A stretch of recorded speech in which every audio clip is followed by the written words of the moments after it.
प्यारे दोस्तों, तारीख में मियाँ बीवी का एक ऐसा वाकया मिलता है जिसमें शौहर 27 साल तक अपनी बीवी से गायब रहा, लेकिन 27 साल के बाद एक दिन वो अचानक अपने घर आ गया, यानी कि अपनी बीवी के पास आ गया। उसके बाद जो कुछ हुआ उसके बारे में जानकर यकीनन आप भी हैरान हो जाओगे। और आज की ये वीडियो आपके लिए बहुत ही ज्यादा खास है। आप इस वीडियो को पूरा आखिर तक लाजमी देखते रहिएगा और इस वीडियो को दिल से एक लाइक करके आगे शेयर भी कर दीजिएगा ताकि और लोगों तक ये वीडियो पहुंच जाए। तो चलिए दोस्तों, शुरू करते हैं। अल्लाह के प्यारे नबी हजरत मोहम्मद सल्लल्लाहु अलैहि वसल्लम की वफात के 55 साल गुजर चुके हैं। सुबह फजर का वक्त था। एक फारूक नाम का आदमी मस्जिद नबवी में नमाज पढ़ने के लिए गया। नमाज अदा करके वहीं इमाम साहब की तकरीरें सुनने के लिए बैठ गया। इमाम साहब कह रहे थे, ऐ लोगों, तुर्किस्तान में जिहाद हो रहा है, वहाँ मुसलमानों की जरूरत है, इसलिए आप लोग इस जिहाद में शिरकत करें। हजरत फारूक ने जब ये सुना कि तुर्किस्तान में जिहाद के लिए लोगों की जरूरत है तो वो फौरन अपने घर आए। उनकी अभी नई नई शादी हुई थी। उन्होंने अपनी बीवी से कहा, मैं अल्लाह के रास्ते में जिहाद पर जाना चाहता हूँ। यह सुनकर के बीवी ने कहा, आप ये कैसी बात कह रहे हैं? आपको तो पता है मेरे पेट में आपका 2 महीने का बच्चा है। अगर आप मुझे यहाँ पर अकेला छोड़कर चले गए तो मेरा और मेरे बच्चे का क्या बनेगा? तो उस पर फारूक ने कहा कि अल्लाह की बंदी, तो अल्लाह पर भरोसा रख और ये मेरे पास 4000 दिनार है, उसे खर्चा करना। 4 महीने बाद मैं वापस आ जाऊंगा। बहुत कहने के बाद बीवी ने कहा, ठीक है, लेकिन आप बहुत जल्दी करके वापस आ जाना। फिर उसी दिन फारूक ने अपना सारा सामान तैयार किया और शाम होते होते अपना घोड़ा लेकर घर से निकलने लगा। शौहर को जाता देखकर बीवी की आंखों में आंसू भर आए। यह देख करके फारूक ने अपनी बीवी को गले से लगा लिया और कहने लगा, तुम परेशान ना हो, अल्लाह तबारक व तआला तुम्हारा रखवाला होगा। मैं बहुत जल्द वापस आ जाऊंगा। और हाँ, एक बात का ध्यान रखना, अगर मैं वापस ना आ सका, अगर मैं अल्लाह तबारक व तआला की राह में शहीद हो गया, तो जो तुम्हारे पेट में बच्चे हैं, अगर वो लड़का पैदा हुआ तो तुम उसे बड़ा आलिम बनाना और दीन की तालीम देना। अगर लड़की पैदा हुई तो तुम उसकी अच्छी तरबियत करना और किसी अच्छे घराने को देख करके उसकी शादी कर देना। इतना कहकर नम आंखों के साथ फारूक ने अपना सारा सामान उठाया और अपने घोड़े पर बैठकर चल दिया। बीवी दरवाजे पर खड़ी अपने शौहर को देख रही थी। उसके दिल में अजीब सा तूफान उमड़ रहा था। अभी ख्याल आता कि मेरे शौहर जा रहे हैं, पता नहीं अब कब वापस आएंगे भी या नहीं। कभी ख्याल आता कि मेरी जिंदगी का अब क्या होगा, अगर ये वापस ना आए तो तेरा और तेरे बच्चे का क्या होगा। फिर बीवी ने खुद को संभालते हुए कहा, तुम अल्लाह पर भरोसा रखो, अल्लाह तेरा और तेरे इस बच्चे का मुहाफिज होगा। इतने में फारूक ने अपना घोड़ा दौड़ाया। बीवी दरवाजे पर खड़ी होकर शौहर को दूर जाता देख रही थी। शाम का वक्त था, अंधेरा छाने वाला था और इधर उस बीवी की दिल की दुनिया वीरान होती जा रही थी। वो बेचारी दरवाजे पर खड़ी लगातार रोई जा रही थी और अपने शौहर को दूर जाता देखकर दिल ही दिल में अल्लाह तबारक व तआला से फरियाद कर रही थी, ऐ मेरे मौला, मेरे शौहर की हिफाजत करना, उन्हें सही सलामत वापस घर भेज देना। अचानक दूर गली से फारूक ने अपना घोड़ा मोड़ लिया। इतने में बीवी की नजरों से फारूक ओझल हो गया। बीवी दरवाजे के पास बैठ गई और सिसक कर रोने लगती है। उसे समझ में कुछ नहीं आ रहा था कि वो अब अकेले इस घर में क्या करे और कैसे रहे। फिर दिन गुजरते गए। एक दिन गुजरा, एक हफ्ता गुजरा, 1 महीना गुजरा और इसी तरीके से 4 महीने भी गुजर गए। बीवी बेचारी इंतजार में बैठी थी। यहाँ तो 4 महीने भी गुजर गए हैं और उन्होंने वादा किया था कि वो 4 महीने के बाद वापस आ जाएंगे, इसलिए अब बहुत जल्द मेरे शौहर मेरे घर में वापस आ जाएंगे। लेकिन फिर ऐसा करते करते 1 साल का वक्त गुजर गया, लेकिन उसका शौहर वापस नहीं आया। उनकी कोई भी खबर न मिली। फिर कई साल गुजर गए। वो बेचारी बीवी हर रोज हल्की सी आहट सुन करके दरवाजे की तरफ आती। शायद मेरे शौहर वापस आ गए हैं, लेकिन दरवाजे पर पहुंचकर मालूम होता अभी तो उनकी किस्मत में जुदाई ही लिखी है। बीवी बेचारी इंतजार करती रही और मदीने से हर आने जाने वालों से पूछती रही, क्या तुम्हें मेरे शौहर फारूक के बारे में कुछ पता है? लेकिन सबसे एक ही जवाब मिलता, हमारे पास में फारूक की कोई खबर नहीं है। वो कहाँ पर है, किस हाल में है? इस तरह से करते करते 10 साल का वक्त गुजर गया। अब तो उम्मीद भी टूट चुकी थी। बीवी ने समझ लिया शायद मेरे शौहर अल्लाह की राह में शहीद हो गए हैं, अब इस दुनिया में उनसे मिलना नसीब नहीं होगा, इसलिए अब जन्नत में ही उनसे मुलाकात होगी। इस बीच फारूक के घर में एक लड़के की पैदाइश हुई थी। माँ ने उस बच्चे को बहुत ही अच्छी तरबियत दी और उसे एक बड़ा आलिम दीन बना दिया। जमाना गुजरता चला गया। शौहर को गए हुए 27 साल का वक्त गुजर चुका था। उनके वापस आने की अब कोई भी उम्मीद नहीं बाकी रही थी। लेकिन एक रात ऐसी भी आई कि फारूक तुर्किस्तान से अपने घर की तरफ लौटने लगा।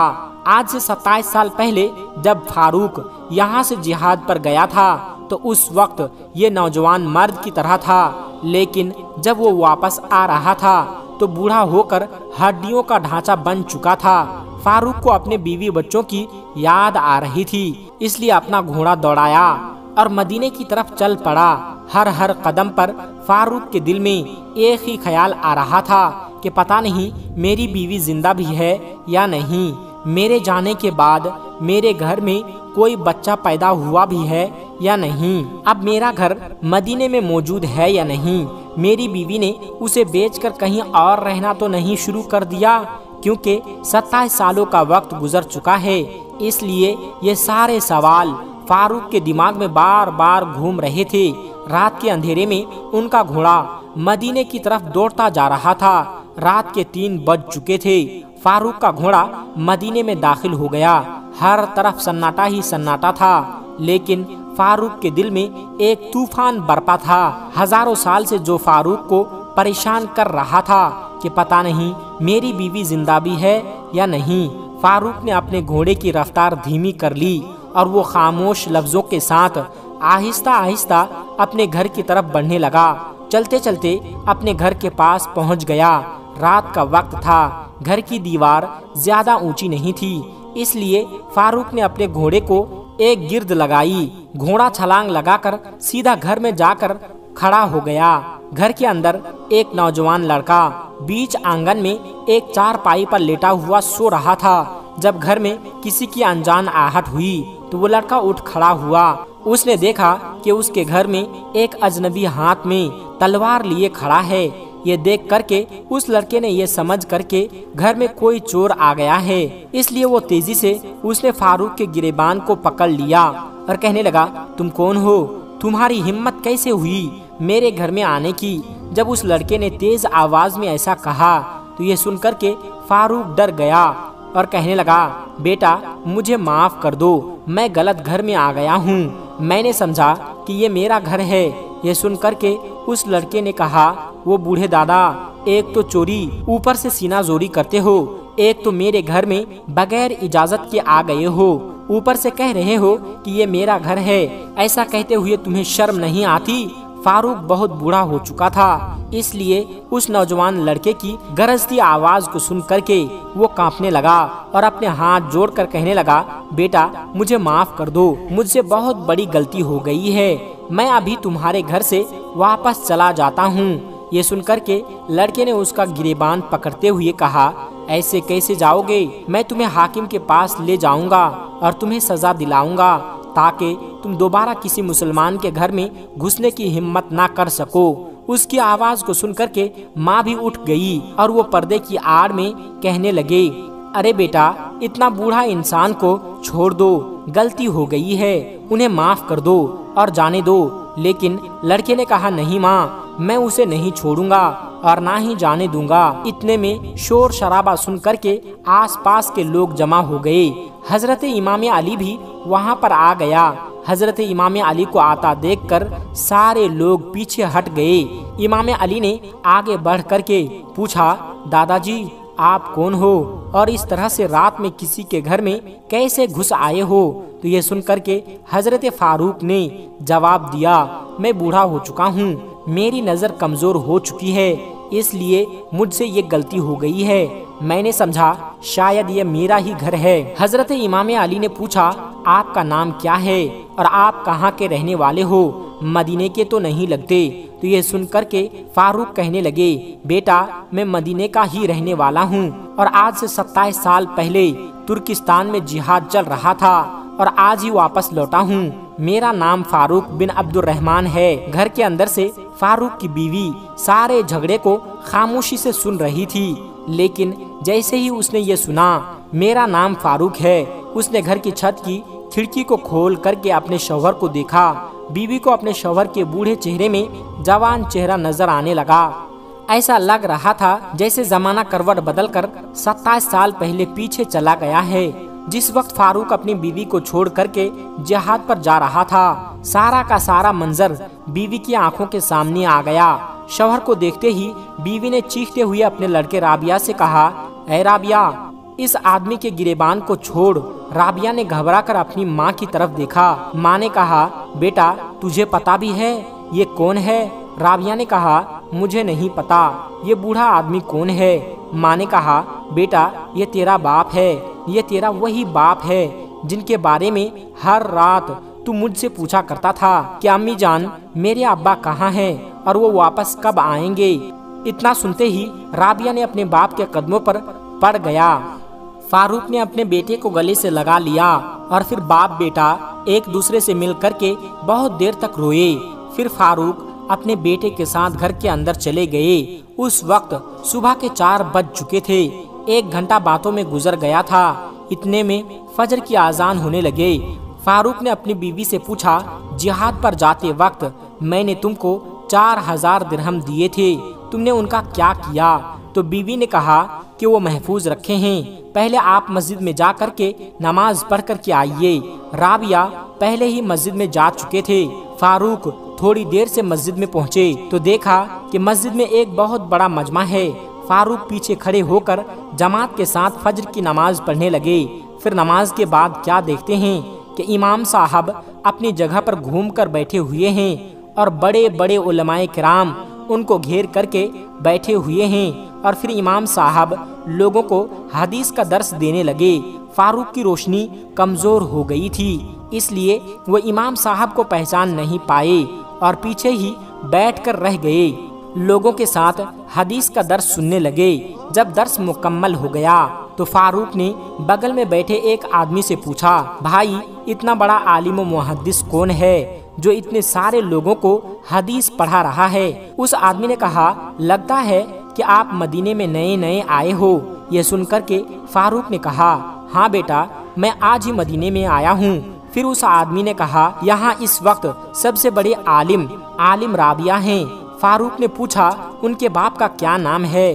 तो उसने बताया कि उनके बाप का नाम फारूक है, जो आज से 27 साल पहले अल्लाह तबारक व तआला की राह में जिहाद के लिए चले गए थे और शायद वहीं पर शहीद हो गए हैं। ये सुनकर के फारूक बहुत खुश हुए कि मेरा बेटा इतना बड़ा आलिम बन गया है।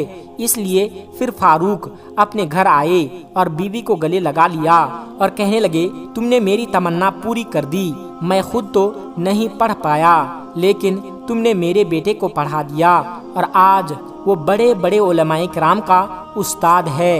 बीवी ने कहा, आपने जो पूछा था कि वो 4000 दिनार कहाँ है, तो वो सारे दिनार मैंने तुम्हारे बेटे को पढ़ाने में खर्च किए हैं। यह सुनकर के फारूक ने कहा, बेगम मेरे पैसे हकीकत में बर्बाद नहीं किए, बल्कि तुमने मुझे आबाद कर दिया है। दोस्तों आज की वीडियो में बस इतना ही। मिलते हैं एक फिर नई वीडियो के साथ। तब तक आप अपना और अपनों का बहुत ज़्यादा ख्याल रखिएगा। अस्सलामु अलैकुम वरहमतुल्लाहि वबरकातुहू।